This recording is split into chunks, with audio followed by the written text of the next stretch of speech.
Year 9.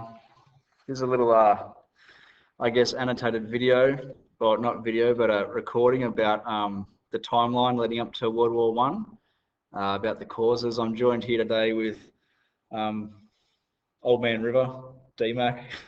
He's going to help unpack some of this stuff in here. He's already fallen asleep as well.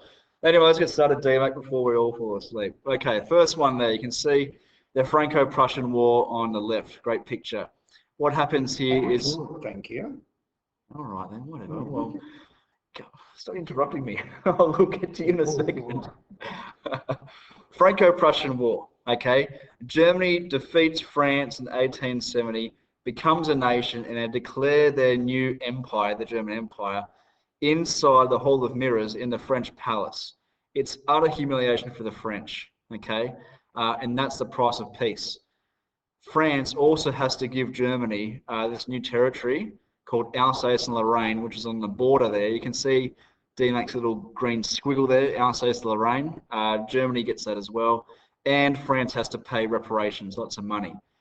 D-Mac, what else can you say about this? Well, Mr. Nichols, let me tell you, we French, we do not like this. They have truly rubbed our noses in it, and we will have revenge. We'll take revenge. So that's basically what happened. That was on the feet, by the way. He's just making that stuff up. Yeah. I gave him the version that's really small, so he can't read it. Anyway, they wanted revenge for this. And so Germany was aware of what them wanting revenge, which wouldn't be hard to work out. And so the two nations, this is the main source of tension in Europe for the next 30 years. Basically, France is preparing to take back Alsace-Lorraine and to humiliate the Germans. That's all you have to say? Did you want me to add more? No. Can we just move this on? All right. Well, 9 years later, you can see there's an alliance that happens between Germany there on one side. I don't think that's the right flag, do you, mate? But whatever. Yes, it is. You sure? That's the German flag on the left and the Austro-Hungarian flag on the right. The German flag got some yellow in there or something. Anyway, let's not get into flags and geography and all that. You know. They formed this secret pact with Austria-Hungary, and it's against Russia. But you can see there, that second point, Germany also wants to keep Russia on side. So they've made this secret alliance with Austria-Hungary against Russia, but at the same time, Germany wants to be friends with Russia.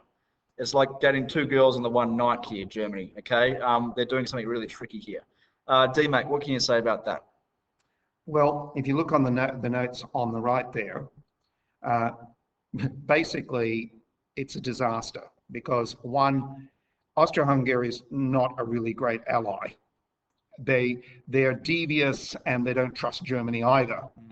Two, it simply makes France feel that they're more and more isolated and cut off, and that Germany is going to humiliate them again in another war. Yeah. And the Russians aren't fooled one little bit by this. They know full well what Germany's trying to pull here. So they're going to bide their time, as Russians always do. A bit of vodka, a bit of, oh no, that's a different thought. Russians are coming. All right, same year, you can see another friend joins this alliance. It's Italy, of all people, okay? They get on this, and they're there because they've had some issues with Britain.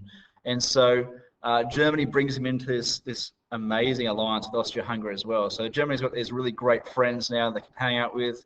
And it's popular, but as you'll see when World War I starts, Italy gets cold feet and it doesn't honour this alliance. It's there in name, but when push comes to shove, the Italians just don't honour their word. D-Mac. Okay, the Italians, this has got to be the stupidest alliance of the lot of them, because the Italians have no intention of honouring any of this. The point is, they hate Austria-Hungary. They have lots of border disputes. And so for Germany to think of even getting this alliance together is a complete waste of time. And it also makes Britain suspicious. So in the end, this whole triple alliance was just a disaster in the making. For the Italians, well, I want the spaghetti and the linguine and the mozzarella and the pizza. What am I going to get into a war for that for? And imagine this, having one of those pizzas with the German sausage on there. I mean, that's what I'm talking about. Wash it down with some beer as well, some nice. We're getting Vino and the olives. Oh, you stupid man. All right, another alliance coming up. This is a few years later. The Russo-French alliance. So you've noticed that France has been isolated. What are the Russos? Russo. Whatever. Get on with it. Anyway, France has been isolated in Europe here. They're feeling quite lonely. Britain doesn't want anything to do with it. And Germany and Austria-Hungary and Italy got their own thing going on. So they get along with the Russians now, okay? They're going to form this little defensive pact. And they're doing this, I guess, to kind of counter this triple alliance and Germany in particular. DMAC. Okay. Like we said, the previous alliances, the dual alliance and the triple alliance, they're just disasters. Because, in fact, Germany is getting the most useless set of allies and just getting everybody and annoyed with them. Now, this Russo-French alliance, right, is the absolute nightmare that the Germans have been trying to bully their way out of. Because France is in the west and Russia is in the east. They have encircled Germany. This is what they were trying to avoid from the beginning, and now it's happened. And so if a war breaks out, Germany is now facing a war on two fronts. They've just bullied their way into the stupidest thing possible, and now it's happened. Bad luck. Yeah, not going so well. Stuck with the sausages. And to add injury into insult, the German leader, the Kaiser Wilhelm II, he sees Britain's awesome navy as like, I want one of them for Germany as well. And so they start building this amazing navy. And the Brits, they're like, what are you guys doing? Are you trying to rival us? And they're like, yeah, we want to build a navy too. Okay, so this causes all kinds of tensions between the two. We get this huge naval expansion in Germany and Britain, and France also joins in eventually as well. But mainly it's between Germany and Britain. DMAC. Another absolute disaster for the Germans. What happened was the silly old Kaiser, Willy, went off to see his cousin, because they're all related and inbred, probably from the valley for all I know.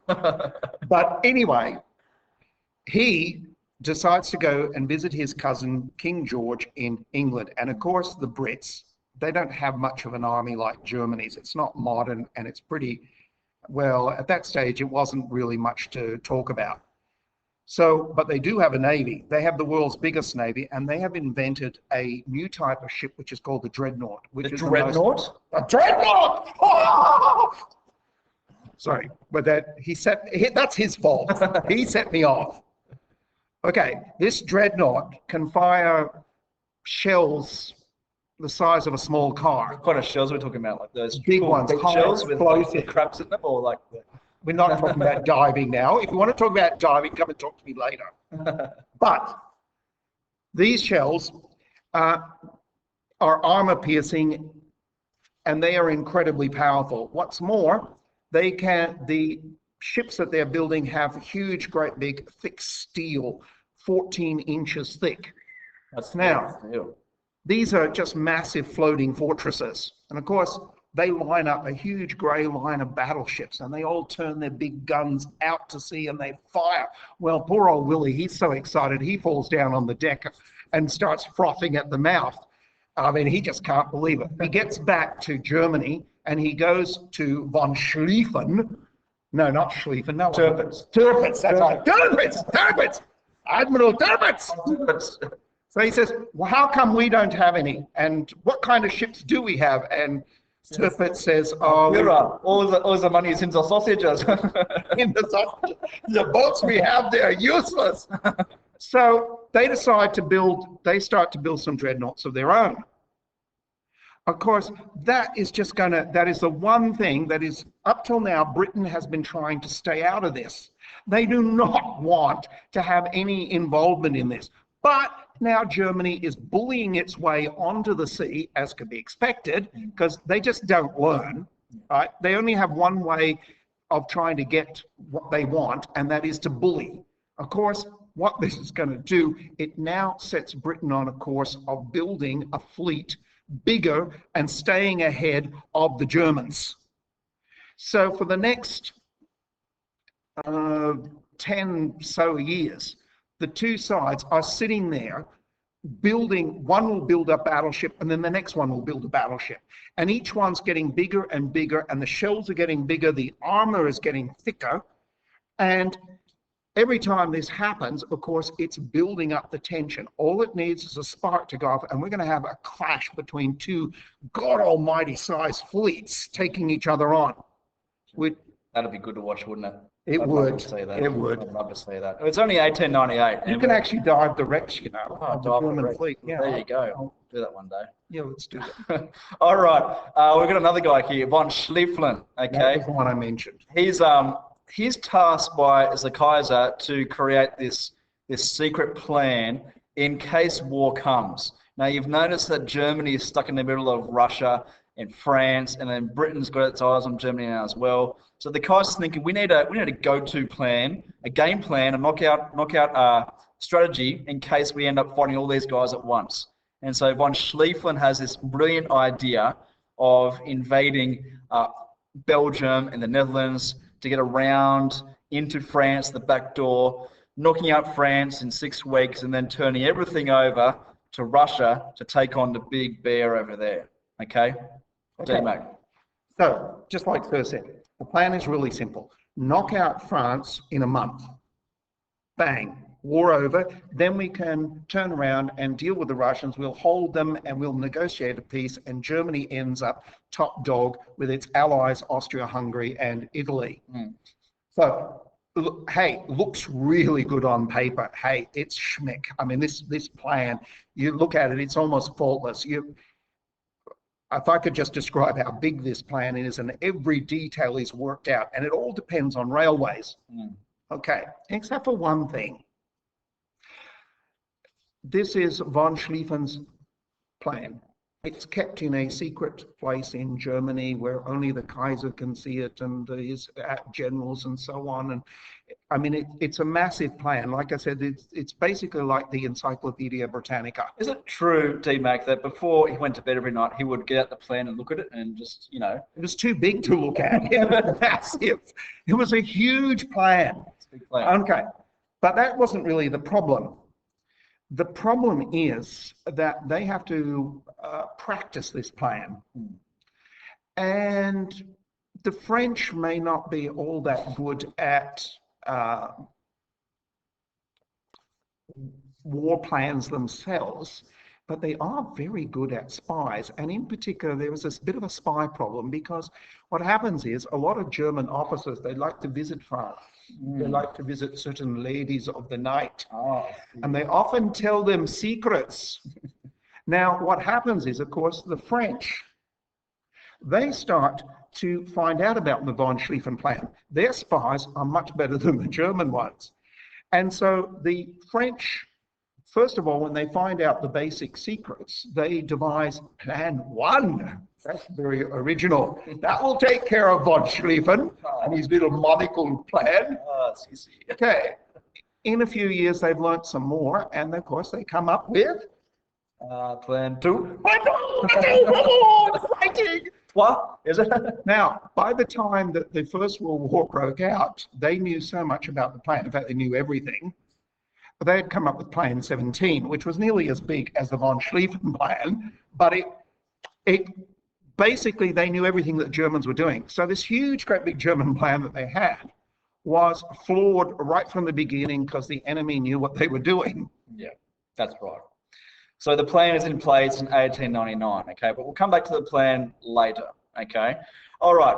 Now, the next year, or the same year, sorry, we have the Boer War, okay? So I'm bored. Let's skip the Boer War. The Boer War, we'll just go over it really quickly. Basically, Britain and South Africa, okay, it's their colony down there.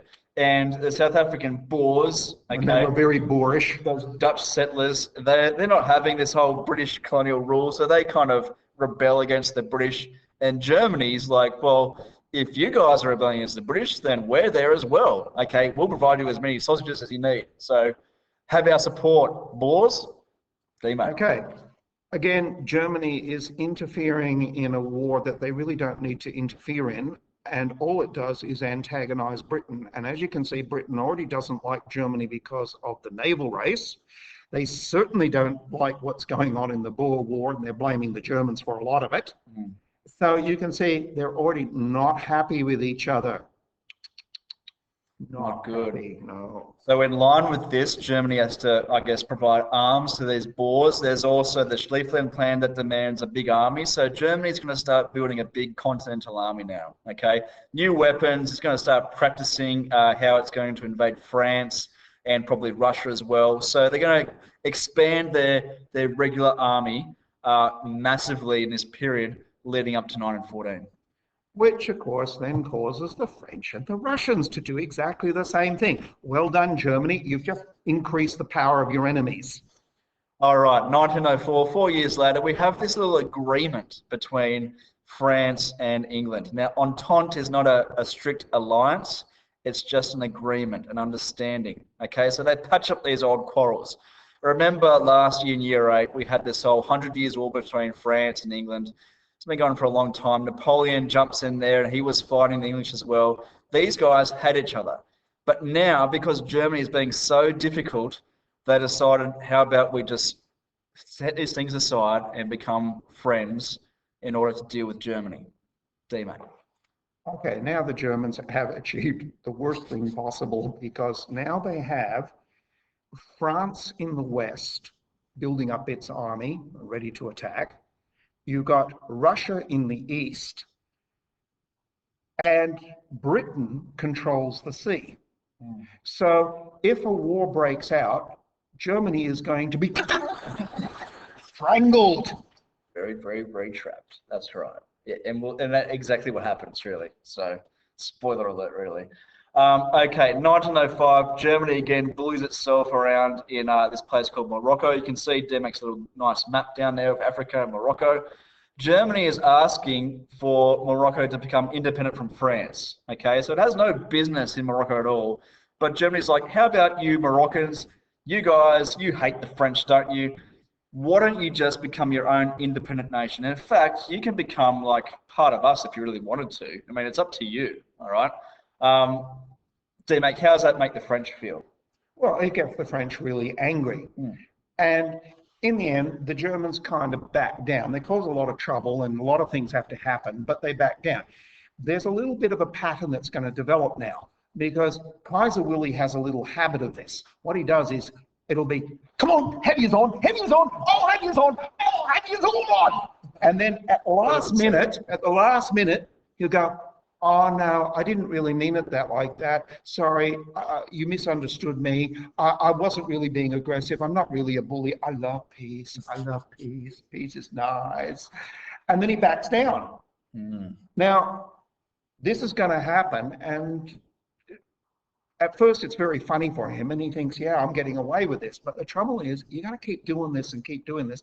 And then eventually, you're going to get to the point where suddenly you can't back down.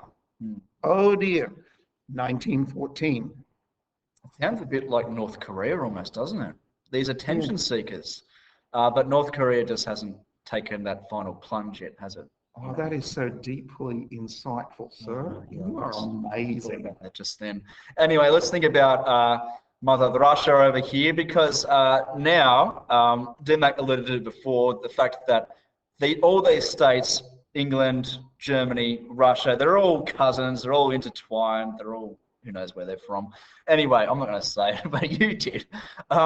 Britain and Russia decide to complete an alliance as well, or understanding. They become friends as well, okay? So we have this new Anglo-Russian entente. So Germany really is isolated now and surrounded, okay? D-Mac. Okay, normally Britain will have nothing to do with Russia. Britain is a democracy under a constitutional monarchy. Mm. The Russians, they've got this czar who's a total whack job autocrat, and they have nothing in common. But now they do have something in common, Germany. Germany is pushing its way forward, and it is making such a nuisance of itself that even the British will now come in on the side of Russia. And so again, we have one of these little secret handshakes. If the Germans attack Russia, we British will support you. If the Germans attack France, we British will support you. Okay, and you can see that we've got a countdown for war. Yep, yep. And it's very close to war in 1905. You can see down there another Moroccan crisis. So the Germans weren't successful in the first crisis, so they sent a gunboat down there called the Panther. Okay, and they're trying to intimidate the French in Moroccan waters. But France is not going to have any of this. It's not going to negotiate with Germany. Moreover, you can see Britain decides, nah, Germany, okay, if you do anything silly in Morocco, okay, you're going to have to deal with the might of the British Navy. And so they mobilize. Panther, boom! They mobilize their entire navy, okay, and prepare them for war, which would heighten tensions massively in Europe. And also Italy and Austria-Hungary, there's like, Kaiser, you're going way too crazy now, okay? We're not having any of this, all right? We're backing down. It's you against them, okay? And as usual, in steps Kaiser Willie, come on, heavy's on, and then he backs down at the last minute. And everybody is just going, are you serious? You know, we're just about ready to go to war, and now you suddenly decided you don't want to do this. You know, like I said, you can push this so far, and finally it's going to blow up in your face. Yeah.